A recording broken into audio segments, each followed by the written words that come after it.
आगे आते हैं। कल हम एक लास्ट टॉपिक छोड़ के गए थे, आप लोगों को बोला था पढ़ने के लिए। उसका मतलब क्या था? जनसंख्या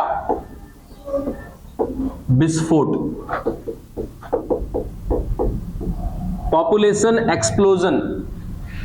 ठीक है, और अभी तक कोई ध्यान में रखिएगा जनसंख्या विस्फोट क्या चीज था। कल बताया भी था आपको कि जनसंख्या विस्फोट का मतलब होता है कि कोई भी एक क्षेत्र है, ठीक है, क्षेत्र मतलब कि जैसे हम इंडिया की बात कर रहे हैं, क्योंकि हम लोग पॉपुलेशन या जनसंख्या की बात कहां कर रहे हैं, अपने देश के स्तर पे बात कर रहे हैं। तो हमारे इंडिया में इतना ज्यादा पॉपुलेशन है कि अकॉर्डिंग टू पॉपुलेशन क्या आता है, दूसरे नंबर पे आता है इंडिया हमारा। पहले नंबर पे कौन है? चाइना, दूसरे नंबर पर इंडिया। ठीक है, अब चौथे नंबर पे आ गया होगा भाई, अभी अपने जो डेटा पढ़ रहे हैं वो डेटा के हिसाब से। ठीक है, अभी आपके बुक का क्या प्रसंस्करण नहीं है, आ भी गया होगा इंडिया बहुत जल्द, शायद अभी ना भी आया हो, वो डेटा देख सकते हैं आप लोग आराम से। अगर ये सब डेटा की बात करें ना, तो ये सब डेटा पता है कब निकाला गया था? लगभग 1980 में। ठीक है, ये 1980 का एक डेटा दिया गया था, जहां पर हमने कुछ जनसंख्या की काउंटिंग भी की थी, और उसी समय 1980 में ही ये बात मिलाया गया था जनसंख्या घनत्व के विषय में। तो जो जनसंख्या घनत्व आपको दिखाया था डेटा हमने कल कि 280 व्यक्ति इंडिया में क्या रह रहे हैं प्रति किलोमीटर स्क्वायर में। जबकि अगर मैं पूरे जमीन के हिसाब से बात करूं कि अपने पृथ्वी पर जितना जमीन है, इतना अफरात जमीन है ना, कि 1 किलोमीटर स्क्वायर क्षेत्र में कितना लोग रह सकता है? 38 लोग रह सकता है। लेकिन इंडिया में कितने लोग रहते हैं? 280 लोग। इस बात का पता कब लगाया था? 1980 में। ठीक है, उस समय से अब तक का बहुत फासला हो चुका है। चल, तो क्या हो रहा है कि जनसंख्या हमारी दिन प्रतिदिन क्या हो रही है? बढ़ती है। अब जो जमीन हमारे पास है, क्या ये जमीन भी बढ़ रहा है क्या? नहीं ना, जमीन तो उतना ही है, जमीन एकदम बराबर पड़ा हुआ है जैसे का तैसे। इस पर जनसंख्या क्या हो रही है? बढ़ती जा रही है। जनसंख्या बढ़ेगी तो जनसंख्या के साथ साथ बहुत कुछ बढ़ेगा। ठीक है, अब आने वाले समय में क्या होगा कि इतनी ज्यादा जनसंख्या हो जाएगी कि रहने को क्या नहीं मिलेगा, जमीन नहीं मिलेगी। ये स्थिति आज ही देखने को मिलती है किसी किसी के यहाँ पर। और उसके साथ साथ ऐसी स्थिति हो जाएगी कि खाने पीने की स्थिति गड़बड़ा जाएगी, रोजगार कम होने लगेंगे, ठीक है ना, व्यवस्थाएं कम मिलने लगेगी। तो जब ये सब स्थिति आ जाएगी तब हम क्या कहेंगे? क्या हो गया? जनसंख्या विस्फोट हो गया। ठीक है, तो जनसंख्या विस्फोट का मतलब क्लियर हुआ। अब आगे चल के बात करते हैं क्या कि जनसंख्या यदि विस्फोट हो गया तो प्रॉब्लम क्या आएगी, समस्या क्या आपके सामने देखने को मिलेगी? बताइए, कुछ कुछ पॉइंट्स हम लोग लिखते हैं, देखते हैं क्या क्या समस्याएं आपके दिमाग में है। बताइए, सबसे पहला समस्या आपकी नजर में क्या है? यदि जनसंख्या विस्फोट हो गया, यानी कि एकाएक इतनी जनसंख्या हमारी बढ़ती जा रही है कि आगे आने वाले समय में सब स्रोत खत्म होने लगेंगे धीरे धीरे। ठीक है, आपको याद है कि लास्ट टाइम आपने, खैर आप तो पेट्रोल डीजल से कोई मतलब ही नहीं है, आप तो बाइक चलाते नहीं है, तो बहुत कम समय में पेट्रोल की कीमत बहुत ज्यादा बढ़ गई। कारण क्यों बढ़ा है? कि जिस चीज का भंडार हमारे पास कम होता है और उसका उपयोग ज्यादा है, उस चीज का रेट क्या हो जाता है? तुरंत बढ़ जाता है। ठीक है, जैसे अभी आप अपने सीजन में मिला लो कि अभी हमारे क्षेत्र में आलू रेडी नहीं हुआ है, आलू रेडी नहीं हुआ, तो वही आलू, नया वाला आलू या कोई भी आलू 30 रुपए किलो, 40 रुपए किलो हम लोग खरीद रहे थे। ठीक है, अभी 1 महीने के बाद अपने क्षेत्र में पूरा चारों तरफ आलू ही आलू हो जाएगा, वही आलू 2 रुपए 3 रुपए किलो बिकता है। जब भंडार ज्यादा हो गया तो क्या हो जाएगा? रेट कम हो जाएगा। तो धीरे धीरे भंडार हमारे यहाँ क्या हो रहा है? जनसंख्या का बढ़ रहा है, स्रोत क्या हो रहे हैं? कम हो रहे हैं। तो स्थिति ऐसी आ जाएगी कि खाने पीने की स्थिति गड़बड़ा गई, या सीधा सीधा रुपये पैसे से कमजोर हो जाएंगे। तो इसको हम सीधा सीधा लिखते हैं क्या कि आर्थिक स्थिति क्या होने लगेगी? कमजोर होने लगेगी। हर व्यक्ति की आर्थिक स्थिति गड़बड़ाने लगेगी। रीजन क्या? कि जनसंख्या बहुत ज्यादा होगी, और जनसंख्या जब बहुत ज्यादा होगी तो दूसरा बिंदु क्या आएगा? अशिक्षा आएगी। अब अशिक्षा क्यों आएगी भाई? तो अशिक्षा का तालमेल किससे है? धन रुपए से है। ठीक है, रोजगार नहीं मिलेगा, रोजगार की कमी हो जाएगी। कारण कि रोजगार तो उतने हैं, रोजगार हमारे यहाँ बढ़ नहीं रहे हैं, उल्टा जो रोजगार हमारे यहाँ चल रहा है उसको बंद किया जा रहा है। ठीक है, जैसे अभी डालमिया नगर का नाम सुना है क्या किसी ने? अपने क्षेत्र से बिलोंग करता है डालमिया नगर। डालमिया नगर बहुत बड़ा प्लांट था बच्चा, हम लोगों ने भी केवल सुना है, हालांकि चाहते तो देख सकते थे हम लोग अपने उम्र में, लेकिन हम लोग उधर गए नहीं तो देखे नहीं। लेकिन आज भी जाओगे डालमिया नगर तो देखोगे कि बहुत बड़ी इंडस्ट्री थी डालमिया नगर। डालमिया नगर में क्या नहीं बनता था, उसको बंद करा दिया गया। अगर आज डालमिया नगर बंद नहीं हो तो हो सकता है कि आपके घर के रिश्तेदार कोई ना कोई डालमिया नगर में काम भी कर रहे हो। ठीक है ऐसे अभी भी कुछ लोग हैं, हमारे मित्र के ही दादाजी लोग हैं जो डालमिया नगर में काम करते थे। अच्छा खासा काम होता था, वहां पे लाखों लाख वर्कर काम करते थे। अब सोचो कि 1 लाख वर्कर अगर वहां पे काम कर रहे हैं तो 1 लाख घर में क्या आ रहा है, रुपया पैसा आ रहा है। तो 1 लाख घर में अगर रुपया पैसा जाएगा, वो अपने बच्चे को पढ़ा लिखा पाएंगे, अच्छे से अच्छी व्यवस्था दे पाएंगे, तो सब कुछ चलेगा, उनकी आर्थिक स्थिति अच्छी रहेगी। लेकिन जनसंख्या बढ़ती जा रही है, उल्टा रोजगार हमारे यहाँ से कम होता जा रहा है। रोजगार कम होगा तो पैसे की क्या हो जाएगी, कमी हो जाएगी, आर्थिक स्थिति उनकी कमजोर पड़ने लगेगी। आर्थिक स्थिति कमजोर आएगी तो क्या आएगी, उनके घरों में अशिक्षा आएगी। अब अशिक्षा इतनी कमजोर हो गई है कि आगे चल करके जब अशिक्षित व्यक्ति होंगे, क्या उनको रोजगार मिलेगा, क्या नहीं मिलेगा। पढ़े लिखे लोग के लिए स्थिति खराब है कि क्या रोजगार किया जाए, और जो अशिक्षित हो जाएगा उसको रोजगार भी क्या होगा, नहीं मिल पाएगा। और क्या क्या दिक्कत आएगी और बताइए। अपराध बढ़ेंगे, बिल्कुल अपराध का होगा भाई, बढ़ेगा अपराध। काहे अपराध बढ़ेगा, क्योंकि पैसा तो चाहिए, किसी भी कीमत पे पैसा चाहिए, क्योंकि क्या करना है भाई, अपने आप को चलाना भी तो है, हमारे घर में 4 परिवार है, उनको भी तो भरण पोषण करना है, भोजन पानी लाके देना है, तो क्या करेगा, चोरी करेंगे लोग, अपराध बढ़ेगा, चोरी करेंगे तब तो कुछ कमा पाएंगे ना। और बिल्कुल आवास की कमी तो होगी, आवास की कमी हो रही है, तभी तो क्या पड़ रहा है, जनसंख्या विस्फोट पड़ रहा है, ठीक है ना। अब हमारे कहने का मतलब जनसंख्या विस्फोट हो गया तो हम किन किन दुविधाओं में पड़ जाएंगे, कौन कौन सी समस्या हमारे सामने आएगी, ठीक है ना। जनसंख्या विस्फोट हो चुका है, डन। अब हो जाएगा तो क्या दिक्कत आएगी, ऑलरेडी हो चुका है, जमीन की कमी हुई तभी तो जनसंख्या विस्फोट कर रहे हैं ना, ठीक है। अपराध बढ़ गए और निर्धनता आएगी, लिख सकते हो, निर्धनता आएगी,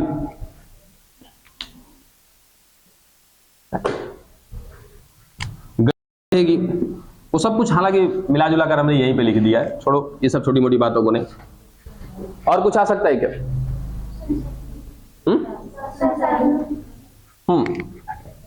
संसाधन लिख लो,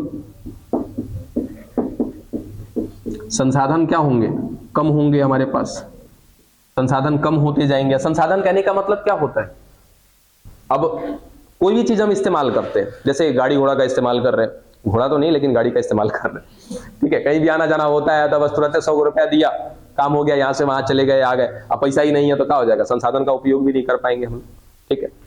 कुल मिला जुला कर ऐसी समस्याएं आएंगी, ठीक है।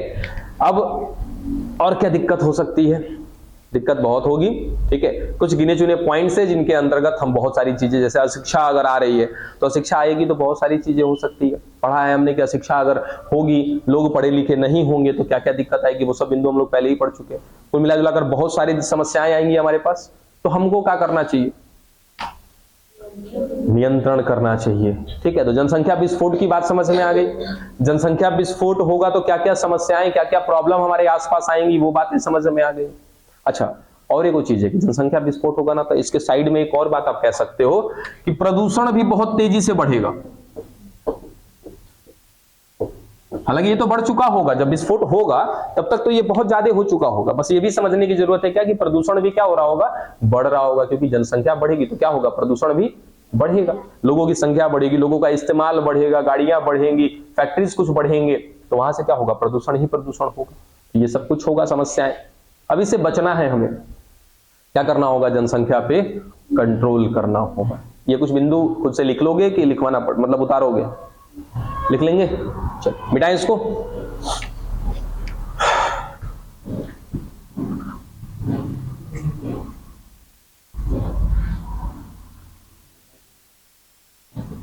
थोड़ा सा पढ़ करके आया करिए बाबू, बार बार हम कहते हैं, नहीं समझोगे तो बाद में समझ में आएगा। चलो जनसंख्या विस्फोट करा दिया, अब क्या करना है, जनसंख्या का नियंत्रण करना है, कैसे इसको नियंत्रित किया जाए।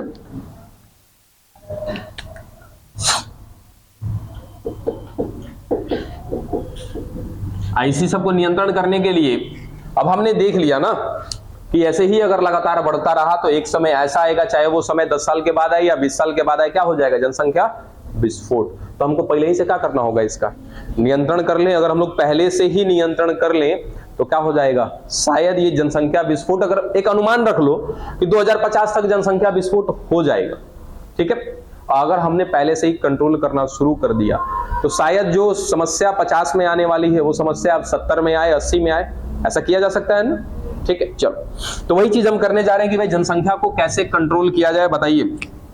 सबसे पहला बिंदु, जो आपके दिमाग में आ रहा है, बाकी हम तो बता ही दे। फिर कुछ आ रहा दिमाग में? बिल्कुल, देख देख के नहीं बोल रहा है ना, पक्का अपना दिमाग लगा के बताओगे तो ज्यादा बढ़िया रहेगा। सीधा सीधा हम ऐसा लिख सकते हैं कि शिक्षा का विस्तार करना होगा। बिंदु समझ में आ रहा है? शिक्षा का विस्तार करना होगा, ज्यादा से ज्यादा लोगों को क्या करना होगा? पढ़ाना होगा, शिक्षित करना होगा। इसीलिए गवर्नमेंट भी क्या कर रही है कि सरकारी कॉलेज, सरकारी स्कूल की व्यवस्था हर गांव में दी गई है। क्यों? ये भी क्या है, गवर्नमेंट की ही तो नीति है, गवर्नमेंट के द्वारा चलाया गया ही कार्यक्रम है कि भाई ज्यादा से ज्यादा अगर विद्यालय रहेंगे, वो भी फ्री ऑफ कॉस्ट, तो कम से कम बच्चे आएंगे, पढ़ेंगे, कुछ जानेंगे। अब हम लोग क्या करते हैं, गांव देहात में है, मिडिल स्कूल है, प्राइमरी स्कूल है, वहां पे बच्चों को जबरदस्ती लाया जाता है, घर के लोग भेजते भी नहीं है पढ़ने के लिए, दिक्कत है। वहां भी कन्विंस किया जाता है। पर कल ही बात किए थे हम लोग कि सरकार के द्वारा जो भी स्कीम चलाया जाता है वो लोगों तक कैसे पहुंचता है? जन जन तक पहुंचाना होता है, ऑडियो के माध्यम से पहुंचवाते हैं, वीडियो के माध्यम से। क्या लगता है कि ये साइकिल बांटने की व्यवस्था क्यों है?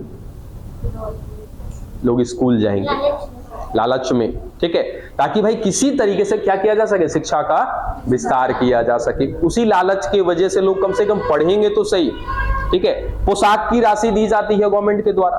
पोशाक राशि मतलब ये अपना वर्दी, स्कूल टाइम का वर्दी वही है, अपना यूनिफॉर्म, ठीक है, तो वो भी दिया जाता है ताकि बच्चे कम से कम और इंटरेस्टेड होंगे।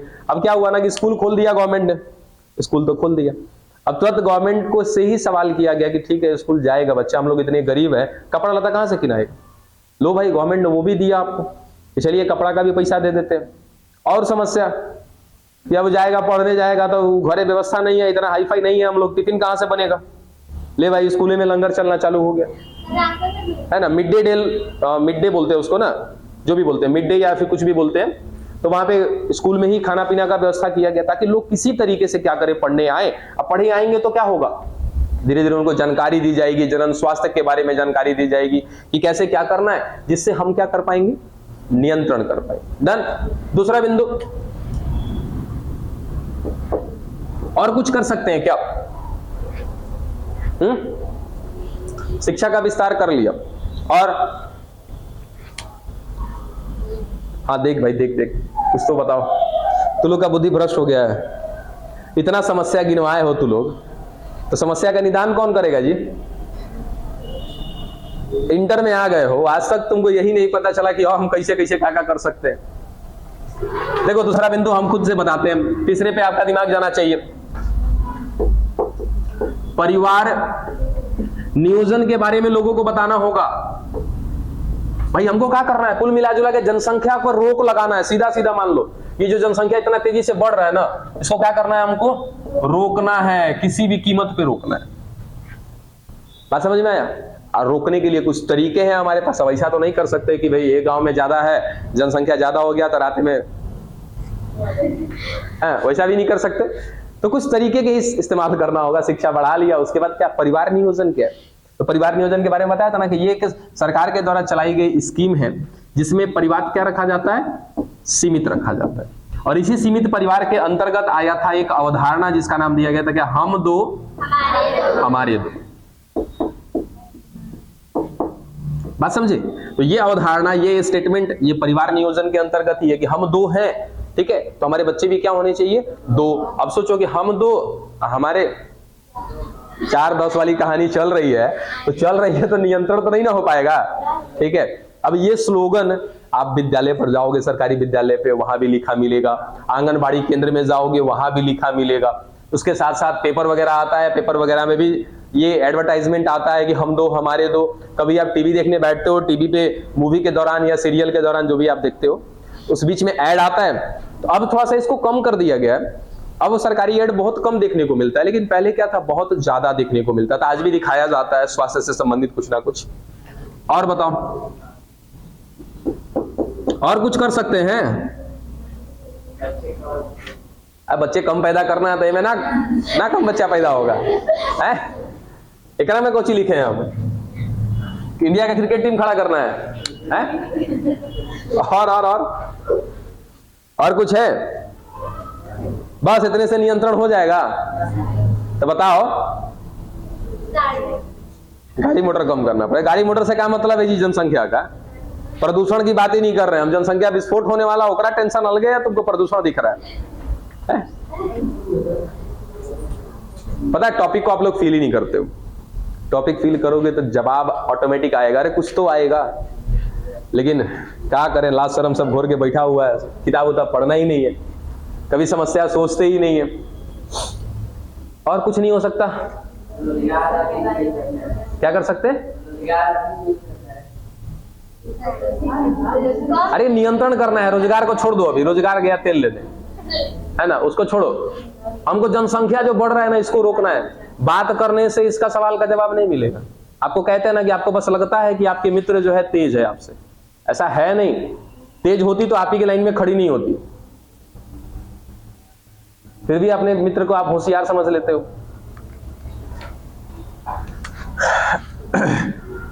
यहां तक की बात समझ में आ गई? अब सोचो कि एक लड़का है, एक लड़की है, WHO के हिसाब से शादी कब करनी थी एक लड़की की? 21 पे। लड़के की शादी कब करनी है? ठीक है, ये तो WHO ने डेटा दिया कि भाई ऐसा करो, सब कुछ सही रहेगा। काहे सही रहेगा? क्योंकि इस उम्र तक जाते जाते जननांग विकसित हो जाएंगे। अब वो बच्चे की शादी होगी, उसके बच्चे होंगे, उसका बच्चा भी क्या होगा? स्वस्थ होगा। ठीक है, उसके साथ साथ इन जोड़े को भी कोई प्रॉब्लम नहीं होगी। जोड़े को कहने का मतलब ये जो हस्बैंड वाइफ है, इनको भी किसी प्रकार का जननीय रोग नहीं होगा। ठीक है, लेकिन 14, 15, 16 जाते जाते क्या हो जा रहा है? शादी। अब सोचो कि लड़की जब 21 की होती है, लड़का 24 के, तब इसकी शादी करते, तब नहीं जनसंख्या बढ़ाता। पहले ही शादी कर लिया, पहले ही जनसंख्या बढ़ाना चालू करेगा ना, आप समझे? तो सीधा सीधा हम ऐसा कह सकते हैं कि विवाह की आयु सीमा तय करनी होगी।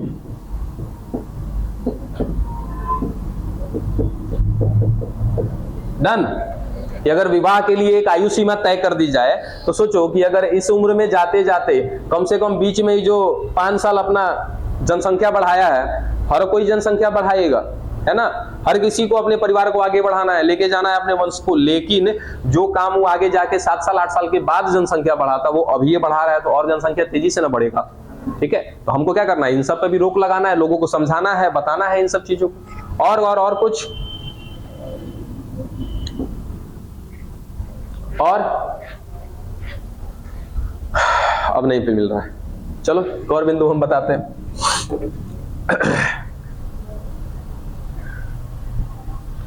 जन्म का नियंत्रण करना होगा।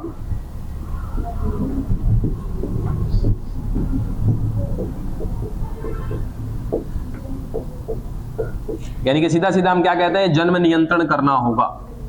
ठीक है, जन्म का नियंत्रण करना होगा, इसका मतलब इसको कहते हैं बर्थ कंट्रोल। ठीक है, अब जैसे देखो थोड़ा सा अजीब लगता है ये बात सुनने में, लेकिन वास्तविक में ये सत्य है और ऐसा कर सकते हैं। ठीक है, अब किसने किया नहीं किया वो अलग की बात है। बस ये सोच अपने समाज से, क्या लगता है कि हमारे आसपास अनाथालय होते हैं क्या?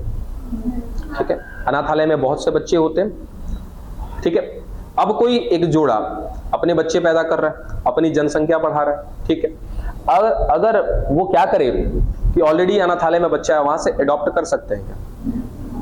एक नवजात बच्चे को भी अडॉप्ट कर सकते हैं। हॉस्पिटल में बहुत सारे उम्र के बच्चे मतलब कि अनाथालय में क्या बोलते हैं? ऑर्फनेज बोलते हैं उसको। ठीक है, तो ऑर्फनेज से यदि आपने 2 बच्चे को अडॉप्ट कर लिया, एक बच्चे को अडॉप्ट कर लिया, तो आपने एक जनसंख्या कम कर दी ना।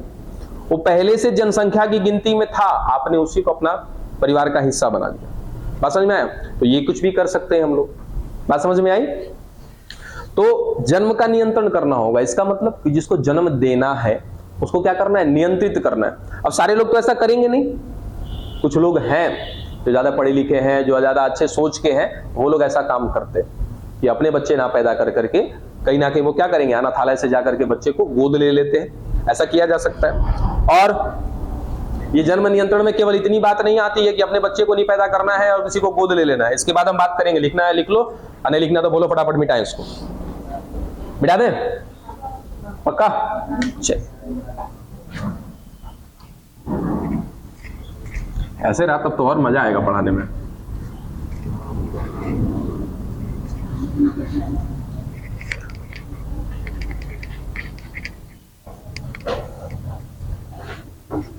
देखो जन्म नियंत्रण की बात कर रहे थे ना, जन्म नियंत्रण करना हो। अब जन्म नियंत्रण का मतलब होता है बर्थ कंट्रोल।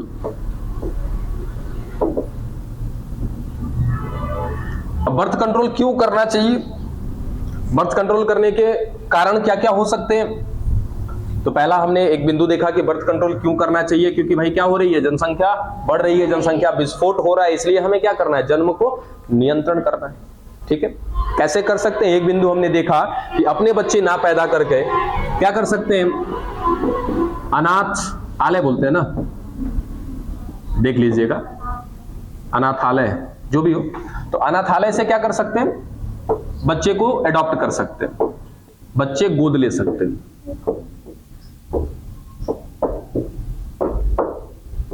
इससे जनसंख्या वृद्धि कम होगी थोड़ी सी, और बर्थ कंट्रोल करने की क्यों जरूरत है, या सॉरी क्यों जरूरत है वो तो मालूम चल गया। और क्या कर सकते हैं या कब किया जाए, ऐसा बर्थ कंट्रोल कब किया जाए। एक आपने टेक्निक पढ़ी है क्या, एमनियो सिंथेसिस, पढ़ा है, नहीं पढ़ा, देखो इधर इधर इधर ध्यान दीजिए, ये गर्भ है, ठीक है, इस गर्भ में बच्चा पल रहा है, ठीक है। अब ये बच्चा जो है, इतना तो हमने पढ़ चुका है ना कि ये एक आवरण के अंदर बंद रहता है, झिल्ली के अंदर बंद रहता है, और जिस झिल्ली के अंदर बंद रहता है उस झिल्ली के अंदर भरा होता है पानी ही पानी, ठीक है। इस पानी, इस तरल को नाम दिया जाता है एमनियोटिक फ्लूइड,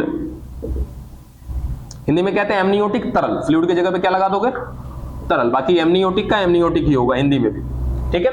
क्या कहा हमने इसको कि बच्चा जो है घर में पल रहा है माँ के, और एक आवरण के अंदर बंद है, झिल्ली के अंदर, जिस झिल्ली के अंदर बंद है उस झिल्ली में क्या मिल रहा है, तरल मिल रहा है, पानी मिल रहा है, उस तरल को क्या नाम दिया गया, एमनियोटिक तरल या एमनियोटिक फ्लूइड, ठीक है। अब सोचो इस मार्कर का यूज हम कर रहे हैं ना, ठीक है, अपनी हाथों से कर रहे हैं, जब इसका जांच कराओगे तो पता चलेगी कि मेरी कुछ कोशिकाएं इसके ऊपर मिलेंगी, ठीक है, आसानी से मिल जाएंगी कुछ कोशिकाएं। आप जिन चीजों का प्रयोग करते हो उन वस्तुओं पर आपकी कोशिकाएं, आपके फिंगरप्रिंट चढ़ जाती है। कुछ समय के इस्तेमाल से 2-4 कोशिका जब यहाँ चला गया, ये बच्चा तो 9 महीना इसी पानी में है ना, ठीक है, क्या इस पानी के अंदर इस बच्चे की कुछ कोशिका हो सकती है क्या, चलो इस तरल के अंदर मिल रहा है क्या, कोशिका, और ये कोशिका किसका है, इस बच्चे का है, ठीक है। अब डॉक्टर क्या करते हैं, जैसे अब सवाल ही ऐसा है कि भाई पढ़े लिखे लोग बहुत कम है, ठीक है, तो पढ़े लिखे लोग बहुत कम है तो उनको जानकारी ही नहीं है। अब सोचो कि बच्चा, ये जो गर्भ में बच्चा पल रहा है ना, 9 महीने के बाद अगर विकलांग के रूप में पैदा हुआ तो, अगर इस बच्चे के अंदर विकलांगता नजर आई तो, विकलांग बच्चे हैं क्या आपके आसपास, आपके गांव में कहीं, उसको जगाओ, सो रही है वो, कहा बच्ची यार रात भर हरि कीर्तन गाई हो, सर दर्द कर रहा है तो सर दर्द कर, जाके बाहर जाके उधर जाके रूम में जाके बैठ जाओ, आराम करो। ऐसे ही यहां रहोगी तो क्या फायदा है, डिस्टर्ब हुए ना हम, फ्लो टूटा ना, भुला गए हम खुदे, मेरा अपना खुद का सीक्वेंस होता है पढ़ाने का, सब वाट लगा देते हो। अरे तुम्हारे आसपास से मेरा कुछ नहीं होने वाला है। हाँ चलो, आपने मतलब कहने का मतलब कि आपके आसपास, आपके गांव में कोई विकलांग बच्चे देखे, दया आती है ना। अब सोचो कि काश काश उस बच्चे का जन्म ही ना हुआ होता तो कितना अच्छा होता। अगर उस बच्चे का जन्म नहीं हुआ होता, सोचो पैर से विकलांग होते हैं लोग, इस ठेवने में चप्पल लगा के चलते हैं, नीचे पैर विकलांग होता है, वो चल नहीं पाते, थोड़ा बहुत विकलांगता चलेगा, लेकिन कुछ ऐसे लोग दिख जाते हैं जिनको देखने के बाद एकदम तरस आ जाता है, दया आ जाती है कि कैसे अपना जीवन बिता रहा होगा ये। दूसरी बात, उसकी शादी विवाह भी नहीं हो पाती है ना, वो इस जीवन के सुख से भी क्या है, दूर है। साथ ही साथ अगर वो 40-50 साल तक जिंदा रहा तो 40-50 साल तक क्या कर रहा है, वो भोग रहा है एक तरीके से। सोचा जाए कि अगर वो पहले ही हमको पता चल जाए गर्भे में कि हमारा बच्चा विकलांग होने वाला है, एक दिन का टेंशन आएगा कि चलो हमने अपने बच्चे का एबॉर्शन करा दिया, मार दिया, वो एक अलग की बात है, लेकिन जिंदगी भर तो ढोना नहीं पड़ेगा ना, उस बच्चे को भी नहीं और उसके माता पिता को भी नहीं, ठीक है। उसी के लिए एक जांच बनाया गया है जिसका नाम है एमनियोसिंथेसिस, ठीक है, इस जांच का नाम है एमनियोसिंथेसिस। अब एमनियोसिंथेसिस में करते क्या है, आई हमको एमनियोटिक फ्लूइड के बारे में पता है, इस एमनियोटिक फ्लूइड के अंदर क्या होगा, इस बच्चे की कोशिकाएं होंगी, उतना पता है। डॉक्टर क्या करेगा कि इंजेक्शन की सहायता से इस एमनियोटिक फ्लूइड को बाहर निकालेगा। ठीक है, इंजेक्शन की सहायता से क्या कर लिया, एमनियोटिक फ्लूइड को बाहर निकाला। उस एमनियोटिक फ्लूइड में क्या मिलेगा, बच्चे की कोशिका। बच्चे की कोशिका में क्या मिलेगा, उसका केंद्रक। ठीक है, और इसके केंद्रक में क्या मिलेगा, गुण सूत्र। कितने, मनुष्य है तो 46, क्या बात है, तो 46 के 46 गुणसूत्र मिल गए। ठीक है, अब हमें इतना तो पता है ना कि जो भी हमारे शरीर के अंदर लक्षण है वो लक्षण किस वजह से है, गुणसूत्र की वजह से। और अगर इस डॉक्टर के सहायता से इसके पूरे गुणसूत्र का अध्ययन कर लिया जाए, एक एक गुणसूत्र का, एक एक डीएनए का, एक एक जीन का यदि अध्ययन कर लिया जाएगा ना, स्टडी कर लिया जाएगा, तो वो डॉक्टर एग्जैक्ट डेटा बता देगा इस बच्चे के बारे में कि ये बच्चे के अंदर किसी प्रकार की कोई विकलांगता तो नहीं। ठीक है, जैसे एक बात आती है ना, डाउन सिंड्रोम, टर्नर सिंड्रोम, बताया था आपको, आएगा इसी चैप्टर में पढ़ेंगे। जैसे जो लोग किन्नर पैदा हो जाते हैं, उनमें लड़के का भी लक्षण होता है और लड़कियों का भी लक्षण होता है। इस बात की जानकारी अगर पहले मिल जाती तो वो इस गुणसूत्र के अध्ययन के दौरान ही जानकारी मिल जाएगी। बच्चे में किसी प्रकार की विकलांगता है, कोई दिक्कत है, तो वो सब कुछ जानकारी कब मिल जाएगी, इसके गुणसूत्र के अध्ययन करने के दौरान। जब अध्ययन करते हैं तो इसी बात को क्या नाम दिया जाता है, एमनियोसिंथेसिस। अब एमनियोसिंथेसिस, सिंथेसिस माने जांच पड़ताल करना। ठीक है, बाकी इस एमनियो का मतलब क्या हुआ कि भाई इसके एमनियोटिक तरल को निकाला है आपने, इसमें मिल रही थी इस बच्चे की कोशिका, इसका अध्ययन कर लिया। अध्ययन करने के बाद पता चला कि किसी प्रकार की गड़बड़ी है इस बच्चे में, तो क्या करेंगे, इसके जन्म को रोक दिया जाएगा, इसको जन्म होने नहीं दिया जाएगा, मार दिया जाएगा। उसके लिए तरीका है क्या, एबॉर्शन। ठीक है, एबॉर्शन कहते हैं या मेडिकल टर्मिनेशन ऑफ प्रेगनेंसी कहते हैं, हिंदी में कहते हैं सहगर्भता का चिकित्सीय समापन। एमनियोसिंथेसिस कराएंगे यदि, तो क्या लगता है इससे भी जनसंख्या पर रोक लगेगा कि नहीं लगेगा, लगेगा ना, आसान है। और कुछ है क्या, और बताइए। इसके साथ साथ कितना बिंदु हुआ, 1 2 इधर, तीसरा यहां लिख सकते हैं, इसको मिटा दें, रहने देते हैं। अनचाहे गर्भ को रोका जा सकता है, अनचाहे गर्भ को रोका जा सकता है। अब अनचाहे गर्भ का मतलब क्या होता है कि बहुत से लोग तो यूं ही ऐसे बच्चे पैदा हो जाते हैं जिनकी कोई जरूरत नहीं थी, बस गर्भ में बच्चा पल गया, अब हो गया, महिला प्रेग्नेंट हो गई तो हो गई तो हो गई, अब वो बच्चे को जन्म देगी। लेकिन वो क्या था, अनचाहा गर्भ था, उसकी चाहत नहीं थी। अगले महीने में ही क्या करा सकते हैं, एबॉर्शन करा सकते हैं, खत्म करा सकते हैं ऐसे को। एक तो हमने क्या करा, इस तरीके के इस्तेमाल से किया कि भाई किसी प्रकार का बच्चे में कोई रोग या किसी प्रकार की कोई विकलांगता तो नहीं है, हमने इसका पता किया, तब जाकर के मारा है बच्चे को। और एक हमने क्या बोला, अनचाहा गर्भ। अनचाहा गर्भ मतलब कि अभी बच्चे की जरूरत नहीं है। या होता है ना कि भाई बहुत सारे ऐसे लोग होते हैं कि शादी विवाह हुई, अगले ही साल महिला प्रेग्नेंट हो गई, अब उनको अभी इच्छा नहीं है बच्चे पैदा करने की, तो वो क्या करते हैं, एबॉर्ट करा देंगे। एबॉर्ट करा देंगे तो क्या, एक जनसंख्या कम हुई ना। ठीक है, अभी उनको चाहते हैं कि नहीं 2-4 साल 5 साल अभी अपना जीवन बिताएं, उसके बाद हम लोग क्या करेंगे, बच्चे की प्लानिंग करेंगे। इसी को क्या कहते हैं, फैमिली प्लानिंग, है ना। फैमिली प्लानिंग क्या करना है, फैमिली प्लानिंग के बारे में हमने पढ़ा है कि बच्चे को मतलब एक परिवार को क्या रखना है, सीमित रखना है। तो अभी वो सीमित की संख्या बढ़ानी है कि नहीं बढ़ानी है, इसका भी निश्चय करना है। ठीक है, तो ये सब कुछ कर सकते हैं हम लोग। डन।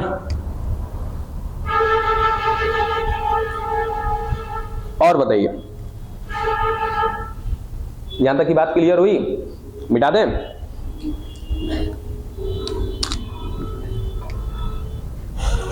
एमनियोसिंथेसिस याद रखिएगा, इससे सवाल पूछे जाते हैं।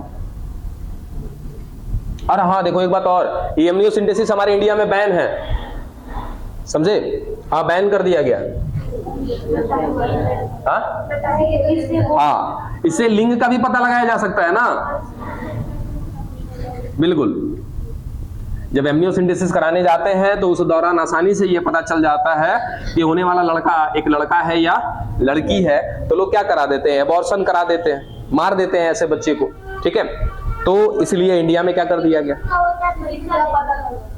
बाबू पता तो ऐसे भी लग जाएगा, बहुत सारी तरीके हैं पता करने के। ठीक है, बात बताने ना बताने की नहीं है, यह एक प्रकार का कानूनन अपराध है। ठीक है, कभी भी हॉस्पिटल में जाओगे, अब जाकर के जहां पे अगर अल्ट्रासाउंड हो वहां पे तो स्पेशली ये बात लिखा गया रहता है, जिस हॉस्पिटल में अल्ट्रासाउंड की व्यवस्था है वहां पे वो नोट लिखा हुआ आपको मिलेगा कि भ्रूण का जांच करना या कराना दंडनीय अपराध है। ठीक है। और हालांकि करप्शन, पैसा कुछ भी करा ले आपसे, जब चाहते हैं कुछ भी कर लेते हैं। डॉक्टर को पैसा दीजिएगा तो वो क्लियर कर देता है कि आने वाला बच्चा आपका लड़का है या लड़की। बात समझे? यहाँ लोग भेदभाव ज्यादा रखते हैं ना, यही दिक्कत है। बोला था ना कि रूढ़िवादी भावना है लोगों के बीच में। अब देखो मेन इसमें मुद्दा, एक और बात देखो बताना, हालांकि आपको बताए हैं कि ये जो जनसंख्या इतनी तेजी से बढ़ रही है, इसका मुख्य कारण क्या है? उत्तम स्वास्थ्य व्यवस्था। अगर ये स्वास्थ्य व्यवस्था हमारी इतनी अच्छी नहीं होती ना, तो जनसंख्या इतना तेजी से नहीं बढ़ता। बात समझे कि भाई हॉस्पिटल की फैसिलिटी बहुत अच्छी है हमारे पास, जिसकी वजह से जनसंख्या बढ़ रही है, ठीक है। अब सोचो कि हॉस्पिटल नहीं होता कुदरा में, जितना हम लोग डेवलप्ड हुए हैं इतने डेवलप नहीं होते, तो नहीं होते तो जो बच्चा मरने वाला है वो मर जाता है। बात समझे? जो मरने वाला होता वो मर जाता। एक से एक बड़े बड़े रोग से हम लोग बचा कर लेकर के आ जाते हैं लोगों को, ठीक है, बचा के लाना अच्छी बात है, लेकिन इससे एक फायदा तो हुआ कि आपने लोग को बचा लिया, उस व्यक्ति को बचा लिया, लेकिन उसका एक नुकसान भी हुआ कि चला जाता था, संख्या कम हो जाता है ना, है? हाँ, कारण तो है। अब एक्सीडेंट सोचो, एक्सीडेंट हो गया रोड पे, अब इसके पीछे देखो आपका पॉजिटिव थिंकिंग भी है और नेगेटिव थिंकिंग भी। एक व्यक्ति जिसका एक्सीडेंट हो गया रोड पे, एगो हाथ है एगो पैर गायब हो गया, ठीक है, ऐसे स्थिति में भी उसको बचा के लाया जा सकता है, बचा के तो ला दिया, एक जनसंख्या तो आपने मेंटेन रख दी, ठीक है, क्या इसका नुकसान भी हुआ? अब वो पूरे जीवन भर एक हाथ और एक पैर से काम चलाएगा। तो हर चीज का एक पॉजिटिव पॉइंट भी होता है और एक नेगेटिव पॉइंट भी होता है। अब पता चले कि एक ऐसे व्यक्ति को बचा करके लाया जो घर में एक लौता था, वही घर को चला रहा था, सही सलामत बचा के लाया, तब तो अच्छा काम हो गया ना। तब तो हर चीज का एक पॉजिटिव पॉइंट है और एक नेगेटिव पॉइंट। याद रखिएगा कि ये जो संख्या बढ़ रही है, इसके पीछे का जो मुख्य कारण है क्या है? उच्चतम स्वास्थ्य व्यवस्था। अब देखो मुख्य चीज हमको इसमें पढ़ना है, जन्म नियंत्रण। अगर बर्थ कंट्रोल कर लिया जाए तो सारा समस्या खत्म। तो मीन आपको क्या पढ़ना है इसमें? जन्म नियंत्रण, ठीक है। काहे करना इस बात का पता है हमें कि अगर नहीं करेंगे जन्म नियंत्रण तो ऐसे ही बढ़ता रहेगा, आगे जाके क्या हो जाएगा? जनसंख्या विस्फोट। अगर सोचो कि सारे लोगों पर अगर पाबंदी लगा दी जाए ना कि 10 साल तक जनसंख्या नहीं बढ़ानी, बहुत लेवल तक जनसंख्या क्या हो जाएगी? कंट्रोल हो जाएगी। एक दिन में जो 60,000 बच्चा जन्म ले रहा है, ठीक है, 40,000 मर जा रहा है, लेकिन फिर भी तो 20,000 है ना, तो डेली 20,000 जनसंख्या बढ़ रहा है, समझे? अगर कंट्रोल कर दिया जाए तो बहुत फायदा हो जाएगा, जनसंख्या विस्फोट होने से दूरी मिल जाएगी, हमको कुछ समय मिल जाएगा। अब क्या करना है भाई? जन्म नियंत्रण करना है, ठीक है। आज जैसे ही बात करते हैं जन्म नियंत्रण का, तो जन्म नियंत्रण के बारे में तो समझ में आ गया ना कि जन्म होने से रोकना है, लेकिन इसी के साथ एक और सवाल आ जाता है, कैसे? कि कहां से बच्चे की आवाज आ रही है जी? बाबू किसी को डांटने आता है? बढ़िया, जा डांट के आ जा। हम डांट देंगे तो हमेशा के लिए गायब हो जाएगा। ए बाबू जाओ, थोड़ा समझा के आ जाओ, जल्दी जाओ। अरे जाओ जल्दी,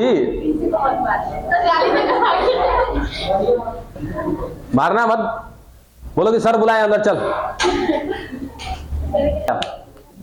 देखो, अरे बस बस बस, नहीं लगता कुछ ज्यादा ओवर सोचने लगते हैं, ओवर थिंकर है। देखो जहां सोचना चाहिए वहां दिमागे नहीं काम करता है। मूवन सुनिए, क्या करना है हमको? तरीके जानने हैं कि कैसे कंट्रोल किया जाए, ठीक है। अब ये तरीके एकदम कॉन्सेप्ट के साथ सुनिएगा। अभी एक तरह का हम डायग्राम बना दे रहे हैं कि क्या क्या करने वाले हैं, ठीक है। उसके बाद एक एक को पढ़ेंगे, तो बहुत सारा पॉइंट है, पहले डायग्राम समझिएगा। सबसे पहले हमारे पास कुछ तरीके होंगे, क्या करेंगे? उस तरीके से जन्म को नियंत्रित करेंगे, नियंत्रण करने वाले। सबसे पहला तरीका जो है इसको कहते हैं अस्थाई।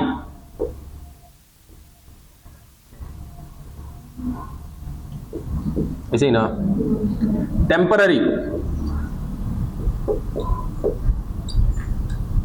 इसको बोलते हैं टेम्पररी बर्थ कंट्रोल। दूसरा अस्थाई, इसको कहते हैं परमानेंट।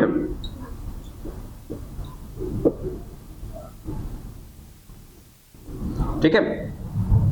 और तीसरा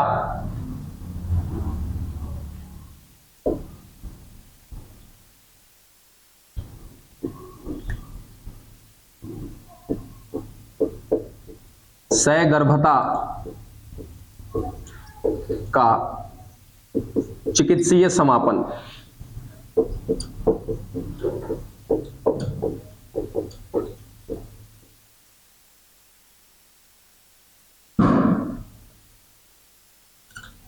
इसको शॉर्टकट में कहते हैं एमटीपी। एमटीपी फुल फॉर्म है medical termination of pregnancy. Medical termination of pregnancy, ठीक है। इसी को आप कहते हो क्या, एबॉर्शन। डन। तो हमारे पास 3 तरीके हैं, इस 3 तरीकों का इस्तेमाल करके क्या कर सकते हैं, जन्म को नियंत्रित कर सकते हैं, ठीक है। सबसे पहला अस्थाई। अस्थाई का मतलब कि जब चाहे तो कंट्रोल कर लेंगे, जब चाहे तो संख्या बढ़ा देंगे, ठीक है। यानी कि जब चाहे तो हम लोग नियंत्रित कर लेंगे। इसमें हंसी की क्या बात है बाबू। ये मेथड्स हैं हमारे पास, अब किसी तरीके से लॉजिकली समझना तो है ना इसको, ठीक है। कि अस्थायी तरीके हैं हमारे पास, हम चाहें तो गर्भ को रोक सकते हैं या जब चाहेंगे बच्चे की संख्या बढ़ा सकते हैं, ठीक है। एक का है परमानेंट, अगर करा दिया तो करा दिया, अब काम खत्म, अब बच्चे पैदा नहीं कर सकते। और तीसरा क्या है कि अगर हमें समय से पहले जानकारी मिल जाए कि गर्भ में पल रहा बच्चे में किसी प्रकार की कोई गड़बड़ी है, तो हम क्या कर सकते हैं, डॉक्टरों की सहायता से उस बच्चे को खत्म कर सकते हैं। इसीलिए लिखते हैं क्या कि सहगर्भता मतलब प्रेगनेंसी का चिकित्सीय समापन, यानी कि डॉक्टरों की मदद से क्या करेंगे, इसको समाप्त करा देंगे। ये 3 तरीके, जिसमें से अगर मैं अस्थाई के बारे में बात करूं तो अस्थाई के 2 तरीके, ठीक है। एक तरीका जो नर अपनाता है जिसको कहते हैं वैसेक्टॉमी,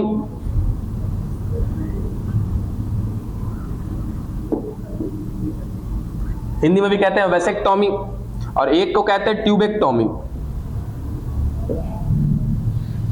अब बताओ कि ट्यूब की बात किसमें की थी, महिला में फैलोपियन ट्यूब, और ये वैसेक्टॉमी में आ रहा है क्या, वास डिफरेंस, याद आ रहा है क्या, शुक्रवाहक, ठीक है। तो दोनों की दोनों स्थिति किसके लिए है, एक नर के लिए है और एक मादा के लिए, एक नर के लिए और ये एक मादा के लिए। यानी कि सुने हो कि ऑपरेशन करा दिए हैं, तो ऑपरेशन करा दिए तो अक्सर लोगों को लगता है कि गर्भ निकाल दिए, नहीं, गर्भ निकालना अलग चीज होता है, ठीक है। गर्भ निकालते हैं वो एक अलग बात होती है। करते क्या है इस ट्यूबेक्टॉमी में कि जो वृषण था, इस वृषण से बाहर एक नलिका निकल रही थी, याद है क्या आपको, जिसको नाम दिया था क्या, शुक्रवाह। यही शुक्रवाह क्या कर रहा था, यहां से शुक्राणुओं को लेकर के जा रहा था, ठीक है। अब इसी नलिका को दोनों साइड से काट दिया जाएगा, इधर से भी और इधर से भी काट करके इसको इधर टाई कर दिया जाएगा, मतलब कि बांध दिया जाएगा, और इसको इधर टाई कर दिया। अब कोई फायदा या नुकसान, अब ये बताओ कि जिस नर का वैसेक्टॉमी करा दिया है, ठीक है, उस नर के अंदर वीर्य बनेगा कि नहीं बनेगा, वीर्य स्खलन होगा कि नहीं होगा, होगा। उसमें शुक्राणु नहीं होंगे, वीर्य तो बनेगा ही बनेगा, क्योंकि वीर्य कहां बनता है, वृषण से। नहीं, आपने बताया। अरे सुनो, सही है, आप सही कह रहे हो, लेकिन हमने क्या बोला कि जब वैसेक्टॉमी हो गया, तो वैसेक्टॉमी हो गया तो वीर्य तो है। वीर्य का मतलब क्या था, एक तरीके से अगर हम बात करें तो वीर्य का मतलब क्या था, एक तरल पदार्थ जिसमें क्या मिल रहे थे, शुक्राणु। ऐसा नहीं है कि शुक्राणु है तभी इसको हम वीर्य कह रहे हैं, ऐसा नहीं। सुनो, लेकिन एक्चुअली बात क्या थी वहां पे कि हमें बताना था ना कि वीर्य का स्खलन हुआ है, तो वीर्य का स्खलन हुआ है तो उसमें क्या होंगे, शुक्राणु होंगे। लेकिन अब हमने क्या कर दिया, नस काट दिया ना, रास्ता तो काट दिया ना, अब शुक्राणु आएंगे जरूर, बनेंगे जरूर, लेकिन इससे ऊपर नहीं जा पाएंगे। तो ये वीर्य, ये तरल पदार्थ तो मिलेगा, क्योंकि ये तरल पदार्थ कहीं ना कहीं इससे बाहर बन रहा है, जो ग्रंथियां हैं वो बना रही है, शुक्राशय बना रहा है, प्रोस्टेट बना रहा है, बल्बोयूरेथ्रल बना रहा है, वो तरल बनेगा, 100% में होगा वो तरल, उसमें कोई दिक्कत नहीं होगी। दिक्कत क्या होगी कि अभी तक इस वीर्य के अंदर क्या मिल रहे थे, शुक्राणु, अब शुक्राणु है ना। यानी कि उस नर का, जिस नर का क्या हो चुका है, वैसेक्टॉमी हो चुका है, उस नर के अंदर से उसके शिशन के द्वारा वीर्य स्खलन तो होगा, लेकिन वीर्य स्खलन में या फिर उस वीर्य में शुक्राणु नहीं होंगे। अब बताओ कि क्या वो नर कभी अब बच्चे पैदा कर पाएगा, नहीं ना, कभी पैदा नहीं कर पाएगा, सीधी सीधी बात कह सकते हैं हम। तो इसको क्या बोला हमने, परमानेंट, अस्थाई है ना, नहीं जुड़ा नहीं जा सकता है, दस कट गया ना, अब ये जुड़ेगा नहीं, ठीक है। सुने हैं आपके सुनने में और ऐसा करने में ऐसा नहीं होता। हाँ देखो, पहले क्या होता था, पहले पहले इसको गांठ दिया जाता था, खाली देखो ये नलिका है ना, इसको खाली बस ऐसे बांध दिया जाता था ऐसे, इसको यहां पे ऐसे बांध दिया। तो कभी कभार क्या होता था कि बांध दिया, ये बंधन खुल गया तो दिक्कत हो गया। तब डॉक्टरों ने क्या किया, सुधार किया कि ये बांधने वाला सिस्टम ठीक नहीं है।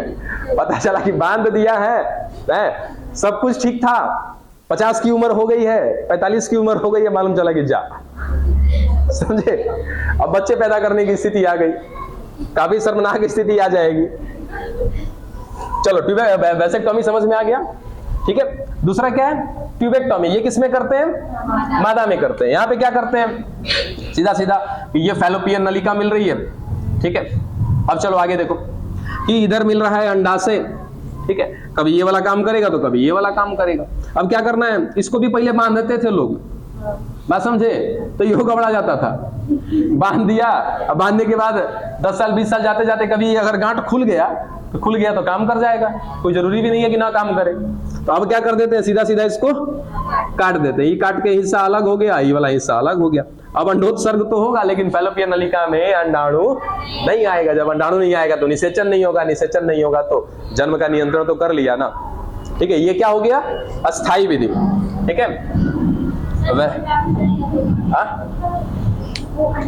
अब सवाल आया ना दोनों जगह पे, ठीक है, दोनों जगह पे क्या होगा कि वहां शुक्राणु बनता जा रहा है, यहाँ क्या होगा, अंडाणु बनता जा रहा है। इनका क्या होगा, तो इनका अंतः अवशोषण हो जाएगा, बात समझ में आ गया। इनका क्या हो जाएगा, अंतः अवशोषण हो जाएगा। अब सोचो कि अंडाणु था, ये एक बच्चे को जन्म देने वाला था, उसमें याद है क्या, माइटोकॉन्ड्रियल क्लाउड मिल रहा था, ठीक है। माइटोकॉन्ड्रियल क्लाउड में क्या था, पीतक कौन सी प्रक्रिया से बना था, इंग्लिश में क्या कहते हैं, कोई जरूरी नहीं है ना कि एग्जाम में पीतक निर्माण ही आएगा। अगर हिंदी में लिख के आ गया वाइटेलोजेनेसिस तो बुद्धिये घूम जाएगा, है, तो थोड़ा सा ध्यान रखा। कुल मिला जुला के बहुत अच्छी बात है, तब लगता है पेपर से आप वाकिफ नहीं है। इंग्लिश में क्या रहेगा, इंग्लिश में क्या रहेगा, वाइटेलोजेनेसिस भी से रहेगा, और हिंदी में क्या रहेगा, वाइटेलोजेनेसिस। का उखाड़ लोगे इसका, है, जानोगे तब ना बुड़बक। देखो अब क्या है कि इधर क्या बन रहा है बाबू, अंडाणु, इधर क्या बन रहा है, शुक्राणु, और दोनों के दोनों में भरपूर मात्रा में क्या है, सोचोगे एक बच्चे को जन्म देने वाला है, एक ऐसी कोशिका जो आगे चल के निषेचन करेगी, इससे क्या बनने वाला है, बच्चा बनने वाला है, तो काफी ज्यादा ऊर्जा होगी। उनका अंतः अवशोषण करके इस्तेमाल में, उनके द्वारा बनाए गए जो भी ऊर्जे है ना, उनको इस्तेमाल में ले लिया जाता है, ठीक है।